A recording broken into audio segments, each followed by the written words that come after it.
ओम प्रणाम आपको। आप सभी मित्रों का स्वागत है और मैं एक निवेदन आपसे करने जा रहा हूँ। निवेदन का विषय है अधर्म। हाँ, अधर्म क्या है? तो महाभारत के द्रोण पर्व का एक श्लोक है, श्लोक का छोटा सा भाग है। अथ अवधश्च शत्रुणाम अधर्म श्रूयते, कि अधर्म के बारे में हमने सुना है। अधर्म क्या है? तो क्या सुना है अधर्म के बारे में? शत्रुणाम अवधश्च अधर्म, शत्रुओं का वध न करना ही अधर्म है। जो हमारे शत्रु हैं, हमारे आसपास के हो सकते हैं, हमारे देश राष्ट्र के हो सकते हैं, हमारे परिवार के हो सकते हैं, हमारे समाज के हो सकते हैं, या हमारे व्यक्तिगत जीवन के हो सकते हैं। हमारे अंदर, हमारे मन, हमारे भीतर की शांति, हमारे भीतर की खुशी के शत्रु हो सकते हैं। वो जो हमारे भीतर के शत्रु हैं, उन शत्रुओं का यदि हम नाश नहीं करते तो हम अधर्म कर रहे हैं। उन शत्रुओं का नाश करना धर्म है, कर्तव्य है, कर्तव्य ही धर्म है। और उन शत्रुओं को भोजन देना, उनको पाल पोसना, उनको खाद पानी देना और उनको और मजबूत करना और उनको बढ़ाना और अधर्म को बढ़ाना है। तो हमारे भीतर अधर्म हम कैसे करते हैं? हम अधर्मी, अधार्मिक कैसे होते हैं? वो ऐसे होते हैं कि जो काम है, क्रोध है, लोभ है, मोह है, ईर्ष्या है, द्वेष है, छल है, कपट है, चोरी हैं, जारी हैं, जितने भी प्रकार के दुर्गुण हैं, बुराइयां हैं, इन सब को अपने भीतर उत्पन्न करना ही अधर्म है। जो नियम शास्त्र ने जो आदेश दिया, उस आदेश के अनुरूप चलना धर्म है, पर उसके विपरीत भावनाओं को भीतर पैदा करना अधर्म है। ऐसे विचार, जिन विचारों से हमें दुख पहुंचता हो, ऐसे विचार जिनसे हमारी शांति जाती हो, ऐसे विचार जिससे हम तनाव में चले जाते हो, ऐसे विचार जिनसे हमें डिप्रेशन का दुख भोगना पड़ता हो, तो जो भी जीवन में दुख है, उन दुखों का मूल कारण अधर्म है। तो अधर्म की उत्पत्ति कहाँ से होती है? मनुष्य के विचार से। जो मित्र विचार हैं, उस विचार को बनाकर रखना तो धार्मिक होना है, धर्म को बढ़ावा देना है। और जो शत्रु विचार हैं, उस शत्रु विचार को बनाना, बार बार उसको अपने मन का भोजन बनाना, उसी विचार में रहना, उन्हीं भावनाओं में रहना, वही सोचते रहना अधर्म है। तो यदि हमें धार्मिक होना है तो हम क्या करें? जो बुरे विचार हैं, उन विचारों को भीतर से बाहर निकाल दें। उन विचारों को अपने अंदर से बाहर निकालें। उन विचारों के बारे में सोचें नहीं। आप कहेंगे वो तो आ जाते हैं, आते नहीं, हम ले आते हैं। लेकिन हम तो कोशिश करते हैं कि वो ना आए, फिर भी वो चले आते हैं। ये कोशिश करना ही उनको आमंत्रण देना है। आप जिस चीज़ का निषेध करते हो, तो निषेध भी एक आमंत्रण होता है कि आप उसको याद नहीं करना चाहते हो, तब भी तो याद करके ही तो उसे न करने की कोशिश कर रहे हो। तो पहले याद तो कर ही लिया आपने। तो इसलिए क्या है कि यदि आपको उसे याद ही नहीं करना तो दूसरी चीज़ को याद करो, तो वो चीज़ याद ही नहीं आएगी। विशेष करके साधना, उपासना, करने वाले लोगों के साथ में भी ध्यान में बैठते ही, उपासना में बैठते ही ये समस्या आती है कि वो जैसे बैठते हैं कहते हैं जी मन लगता ही नहीं। हम तो परमात्मा को याद करते हैं और आता संसार याद है, थोड़ी देर भी नहीं टिकता, इधर उधर भटकता रहता है। तो क्या करें? तो जिसे याद करना है उसे याद करो। ये याद नहीं आना चाहिए, वो याद नहीं आना चाहिए, उसका स्मरण नहीं आना चाहिए, वो नहीं आना चाहिए, ये गलत बात है। आप यदि उन चीज़ों का स्मरण करोगे जो याद नहीं आना चाहिए, कि उनको एक बार याद कर लेते हैं और मन में सोचेंगे ये याद नहीं आना चाहिए, तो याद तो आपने कर ही लिया। तो याद उसको करो जिसको करना है, जिनको नहीं करना है उनके बारे में सोचो ही मत। ये भी मत सोचो कि उनको याद नहीं करना, ये उनको याद नहीं करना ये निषेध ही आमंत्रण बन जाता है।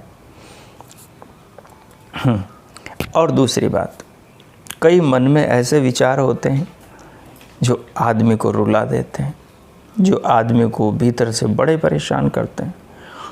और कई लोग विचारों से इतने परेशान होते हैं कि जी मन में विचार इतने चलते हैं, रुकते ही नहीं। ऐसा करता है सिर को दीवार पर मारे। ऐसी जब स्थिति हो उस समय अपने आप को निर्विचार करो।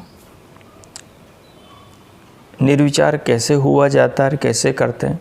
कुछ भी मत करो, बस शांत हो जाओ, सोचना बंद कर दो। ऐसा हो सकता है कि हम सोचें ना, बिना सोचे रह जाएं, बिल्कुल हो सकता है। जैसे आप किसी वस्तु को देखो और उसके बारे में सोचो मत, फूल को देखो और फूल के बारे में सोचो मत, पानी है सामने लेकिन उसके बारे में सोचो मत, खाने पीने की वस्तु हैं सोचो मत, वस्त्र आभूषण हैं देखो पर सोचो मत, कोई व्यक्ति है, बच्चा है, देखो पर सोचो मत। ऐसा होता है, बिल्कुल हो सकता है। तो उस समय क्या करो, केवल अपनी बॉडी को, पूरे शरीर को, देह की आकृति को, जब आपके दिमाग में भरपूर तनाव हो, खूब विचार चल रहे हो, विचारों का तूफान चल रहा हो, उस स्थिति में कुछ नहीं, शांत हो जाओ। केवल अपने आप को महसूस करो, शरीर को महसूस करो, मस्तिष्क को महसूस करो,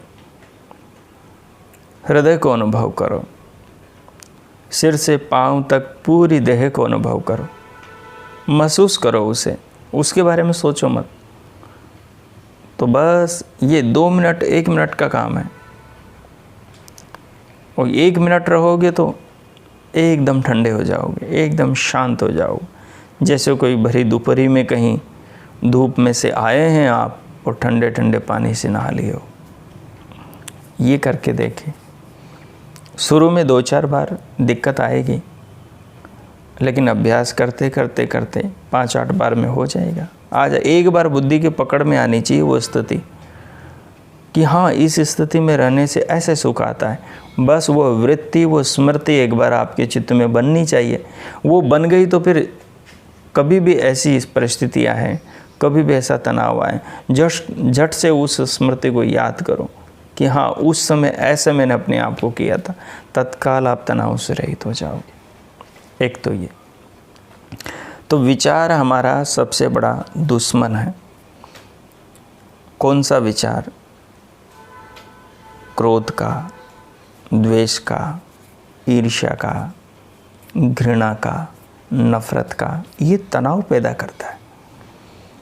इनके बदले यदि हमारे भीतर प्रेम का विचार हो, मानवता की भावना हो, सबको अपना परिवार समझने की भावना हो, क्योंकि हम सब ईश्वर के बच्चे हैं, हम सब ईश्वर की संतान हैं, हम सब के शरीर ईश्वर ने, परमात्मा ने बनाए। जब हम सबको भगवान ने बनाया है तो हम तो भाई बहन हुए, हम तो ईश्वर, एक ईश्वर की ही संतान हुए। तो फिर किसी के प्रति द्रोह, किसी के प्रति द्वेष, किसी के प्रति ईर्ष्या, वो भावना तो नहीं रहनी चाहिए। जैसे अपने माता पिता के आप 2, 1, 3 बच्चे हैं तो एक दूसरे के प्रति कितना प्यार रहता है, लेकिन द्वेष भी रहता है, क्योंकि ये पुरानी मनुष्य के भीतर की प्रवृत्ति है। लेकिन ये दूर नहीं होता, ऐसा नहीं हो जाता है। तो अधर्म क्या है? उन भावनाओं को, उन विचारों को उस नेगेटिविटी को, नकारात्मक सोच को अपने भीतर बार बार उठा कर लाना और स्वयं को दुखी करना, स्वयं पर ही प्रहार करना, स्वयं को ही रुलाना, स्वयं के ही जीवन को तबाह करना, स्वयं के ही परिवार के अंदर अमंगल की स्थिति पैदा करना, यही अधर्म है। तो ये अधर्म की पहली कड़ी छोटी सी बात है। अधर्म का तो बहुत व्यापक रूप है। जो भगवान मनु ने धर्म के 10 लक्षण बताए, धृति, क्षमा, दमोस्तेयम, शौचम, इंद्रिय निग्रह, धीर, विद्या, सत्यम, क्रोध, दशकम धर्मस्य लक्षणम, तो उसके विपरीत ये 10 लक्षणों के विपरीत अधर्म है। अधैर्य धर्म है, अधर्म है। अक्षमा का भाव होना भी अधर्म है। पर कर वो जो सारी चीज़ें हैं उनका जो मूल है, जो बीज है, जहाँ से अधर्म की शुरुआत होती है, वो अधर्म का केंद्र, वो धर्म का केंद्र हमारा मन है, हमारे मन की भावना है। यदि हमारे मन की भावना में किसी के प्रति बुरा नहीं है, किसी के अहित का विचार नहीं है, तो फिर वो मन की भावना सुख देने वाली होगी, शांति देने वाली होगी, खुशी देने वाली होगी, प्रसन्नता पैदा करने वाली होगी, जीवन में उमंग और उल्लास को पैदा करने वाले होंगे। तो वही धर्म है। और जब कड़वाहट मन में हो, दूसरे के प्रति द्रोह, ईर्ष्या, खुनस, दूसरे की उन्नति को देखकर जलन होती हो, परेशानी होती हो, उसके अहित का जो हम चिंतन करते हैं, उसको नुकसान पहुंचाने के बारे में जो हम सोचते हैं, षड्यंत्र करते हैं, तो वो सब हमारे दुख का कारण है। और जब जब हम अपने दुख के बीज बोते हैं अपने मन में, अपने हृदय में, अपने अंतःकरण में, तब तब हम अधर्म कर रहे होते हैं।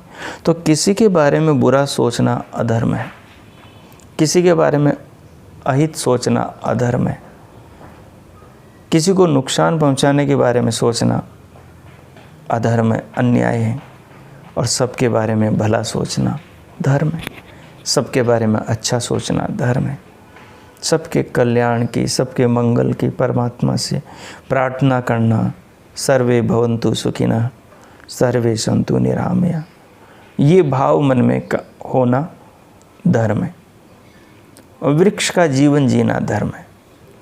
देखा, वृक्ष छोटा सा नन्हा सा पौधा होता है, अंकुरित होते ही जैसे पत्ते आते हैं ऑक्सीजन बांटना शुरू कर देता है। ज्यों ज्यों बढ़ता है ऑक्सीजन बांटता है, और ज्यों ज्यों बढ़ता है फिर धीरे धीरे धीरे वो छाया भी करने लग जाता है।